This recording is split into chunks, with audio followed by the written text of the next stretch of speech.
Malaysian economy grows 5.9%.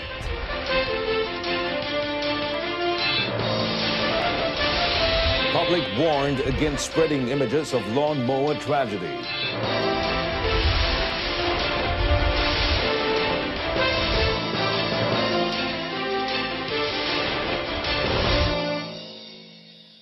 Good evening, you're watching News on 2 and I'm Amin Carlos. Well, Malaysia's economy expanded at a slower pace of 5.9% in the fourth quarter of 2017, but it was ahead of consensus and economists' forecast of 5.8%. And growth was slowed down from the 6.2% in the third quarter of last year. However, on a year-on-year basis, the economy recorded firmer growth from the 4.5% in the fourth quarter of 2016. Now, for the 2017, Malaysia's economy expanded at a faster pace of 5.9% compared to 4.2% in 2016, with a value of 1.173 trillion ringgit at constant prices and 1.352 trillion ringgit at current prices. Nomura Global Markets Research said the slowed Q4 growth was due to a dip in domestic demand growth, though it contributed 5.7 percentage points to headline GDP growth, slightly less than Q3's 6 percentage points. In particular, private consumption growth edged down to a still robust 7% on year in Q4 from 7.2% in Q3, while fixed investment growth moderated to 4.3% from 6.7%, offsetting a rise in government consumption growth to 6.9% from a 3.9%. Commenting on the development, Prime Minister Datuk Seri Najib Tun Razak said that the 5.9% growth dismissed claims made by the opposition that the country's economy was unstable. And according to the Premier, Malaysia has been named one of the fastest growing economies in the Asian region in the last quarter of 2017. Hari ini diumumkan kadar pertumbuhan Malaysia pada suku keempat tahun ini mencecah 5.9%, menjadikan Malaysia keseluruhan tahun 2017 kadar pertumbuhan kita 5.9%,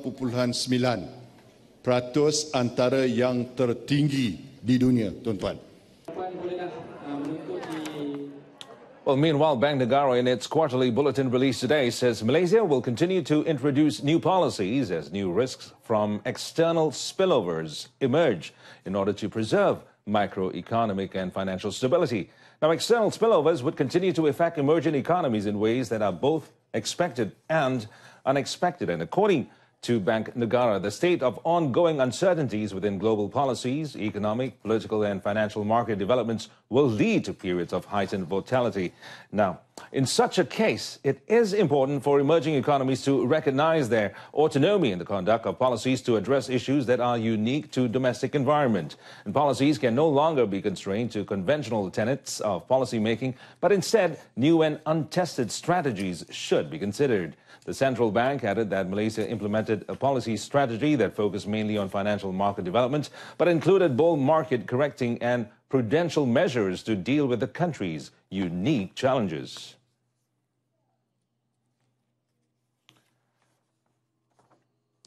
The public has been warned against spreading images of a freak accident yesterday where a girl was killed after being struck by a blade from a lawn tractor at a school in Negeri Sembilan. In Communications and Multimedia Deputy Minister Datuk Seri Jailani Johari said the probe into the incident was still ongoing and spreading such images could only affect investigations. Met in Sekolah Kebangsaan Tok Randok today, Datuk Seri Jailani stressed that the public must be sensitive towards the victim's family who are still mourning over the incident. Ataupun kita mengambil kira ya sensitiviti perkara-perkara tersebut. Jadi di sini saya minta pihak MCMC pantau perkara ini supaya tidak ada lagi perkara-perkara begini yang tersebar luas tanpa mengambil kira isu-isu elemen sensitiviti. He was commenting on the tragedy that hit SMK Tuanku Abdul Rahman in Gemas yesterday, where a Form 2 student, Nur Avini Roslan, was killed when she was hit by a lawnmower blade while she and her schoolmates were on the school field. Well, owners of buildings who think they have illegal polyethylene claddings have been urged to contact the nearest fire and rescue department. And Urban Wellbeing, Housing and Local Government Minister Tan Sri Noh Omar today stressed that this could prevent potential disasters or tragedies from occurring. Confirming that the use of illegal polystyrene foam cladding had caused the fire at the Employees Provident Fund EPF office on Jalan Gasing, Petaling Jaya, Tan Sri Noh said the Fire and Rescue Department cannot be expected to conduct spot checks on every building in the country. Itu sebab saya merayu. Kita ada berapa banyak bangunan. Memanglah bomba mungkin boleh buat spot check. Tapi kenyataannya, takkanlah bomba nak pergi tiap-tiap bangunan. Apa salahnya untuk keselamatan diri sendiri, keselamatan pekerja, keselamatan keluarga, even rumah apa sama. Meanwhile, the minister said a full report on yesterday's incident is expected to be completed in 2 weeks' time.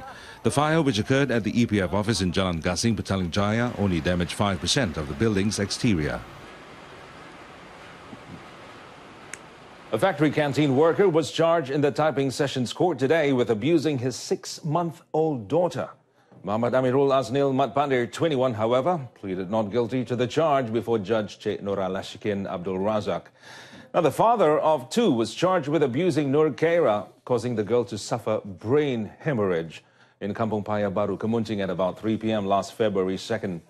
Now, the charge under Section 31, Subsection 1, Subsection A of the Child Act 2001 provides a fine of up to 50,000 ringgit or imprisonment for up to 20 years or both if found guilty. Now, the court allowed Muhammad Amirul Asnil bail of 10,000 ringgit in one surety and fixed March 21st for mention. Deputy Public Prosecutor Safiyatun Ahmadun prosecuted while the accused was unrepresented. Now, the remand order against 2 siblings who allegedly abused their Indonesian maid to death has been extended by the Bukit Mertajam's Magistrates Court. And Court Registrar Nur Habib Abdullah granted the remand extension from tomorrow to February 21st on the 39-year-old brother and his 36-year-old sister. Now, clad in police lockup uniform, the suspects arrived separately in a police truck and police patrol car at about 9:45 a.m. And after about an hour, they were whisked away to a waiting police van. And the siblings were arrested on February 10th, and a day later, they were remanded for 4 days to facilitate investigation under Section 302. Yesterday, the siblings' 60-year-old mother was remanded for 7 days in connection to the case. On Saturday, the victim, Adelina Lizao, 26, was rescued by officers working with Bukit Mertajam MP Stephen Sim Chi Kiong after neighbors found her sitting on the porch of the house in Taman Kota Permai with bruises and cuts allegedly from abuse by her employers. And she was admitted at the Seberang Jaya Hospital on Sunday, where she succumbed to her injuries. Pulau Pinang Deputy Chief Minister Dr. P. Ramasamy was questioned by the Malaysian Anti-Corruption Commission, MACC, today about the minutes of Executive Council meetings that discussed the Penang Undersea Tunnel project. And Dr. Ramasamy told reporters that the MACC wanted him to confirm the matters in the minutes of the meeting pertaining to the Undersea Tunnel project. And he was also asked about the pre-qualification tender process, which he was aware of as it was tabled in EXCO meetings. Dr. Ramasamy said that he told MACC officials that he had been unaware of any issues pertaining to the project until they were reported in the media. The Negeri Sembilan Customs Department foiled an attempt to smuggle 182,000 contraband cigarettes when they detained a 5-ton lorry at the Rasa Toll Plaza area near Seremban last week. And speaking at a media conference in Seremban today, Negeri Sembilan Customs Department Director General Dato' Abdullah Jaafar said investigations are ongoing to determine the masterminds behind the illegal operation. Hasil pemeriksaan oleh pegawai penguasaan telah menemui lebih kurang 3.640 3.640 juta batang rokok jenama John. ditemui dalam lori tersebut. Meanwhile, Dato' Abdullah has advised the public to contact Customs Department's toll-free line at 1-800-888855 if they have any information regarding the case. Well, still ahead, mechanic and Ali Setan actor Osmel Mustafa dies at 65. Stay with us.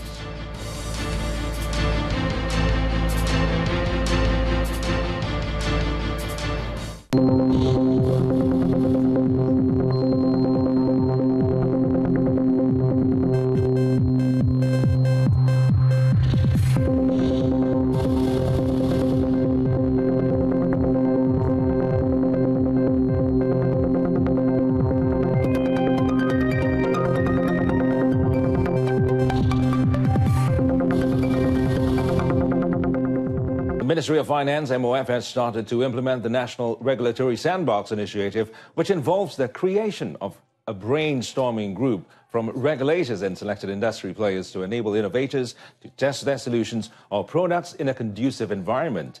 And Treasury Secretary General Tan Sri Dr. Muhammad Irwan Sirga Abdullah said the government wanted the regulators to have an open mind on the rapidly changing technology and amend appropriate laws for the implementation of the new initiative.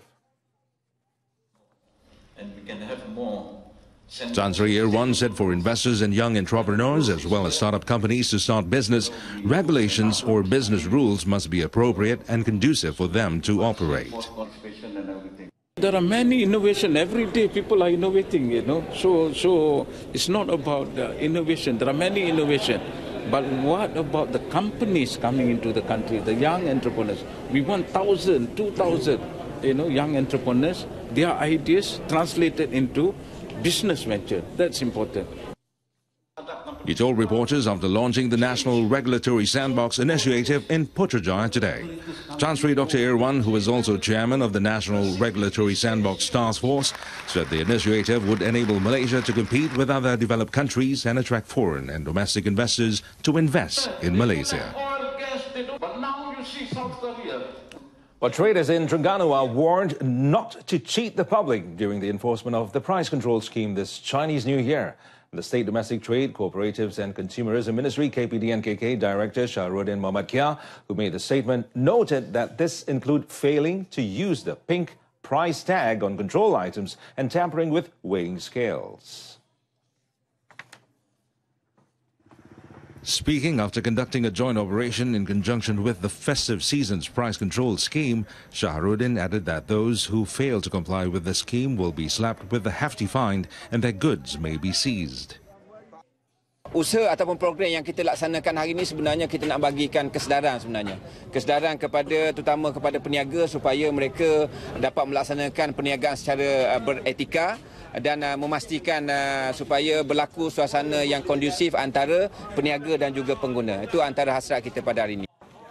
During the operation conducted at Gong Pao Market, actions were taken against 9 traders who failed to comply with the Price Control and Anti-Profiteering Act 2011.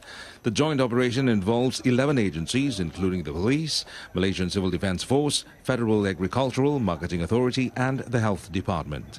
A total of 639 checks had been conducted throughout the 5-day operation, which began on February 10th. And now let's take a look at the latest weekly fuel price effective midnight.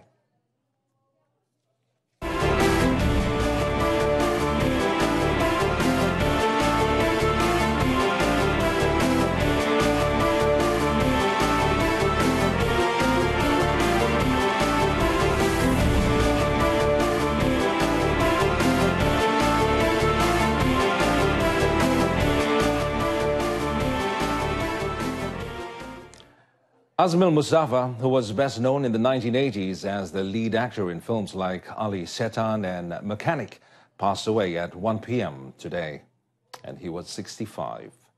Now, Osmel died at his home in Section 9 Shah Alam. It was reported that Osmel had been in and out of hospitals previously due to difficulty in breathing. The last time he appeared in a movie was a cameo in 2004's Putri Gunung Ledang, as he had quit acting to focus on religious studies. He is survived by 5 children from 2 ex-wives.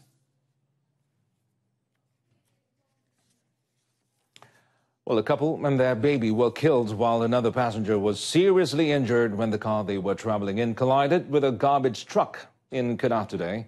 And the accident occurred at Kampong Batu 12 Terap, Serdang at noon. And it was revealed that the family were on their way from Kulim to Serdang when the accident happened. And Serdang Fire and Department Operations Commander Osmel Mustafa said the family's car collided with a truck that was coming from the opposite direction and spun a few times before crashing into the side of the road. And fire personnel had to extricate the victims who were trapped inside the car wreckage. The dead victims were identified as Adzali, 45, his wife Hasima Sari, 32, and their 1-year-old baby girl.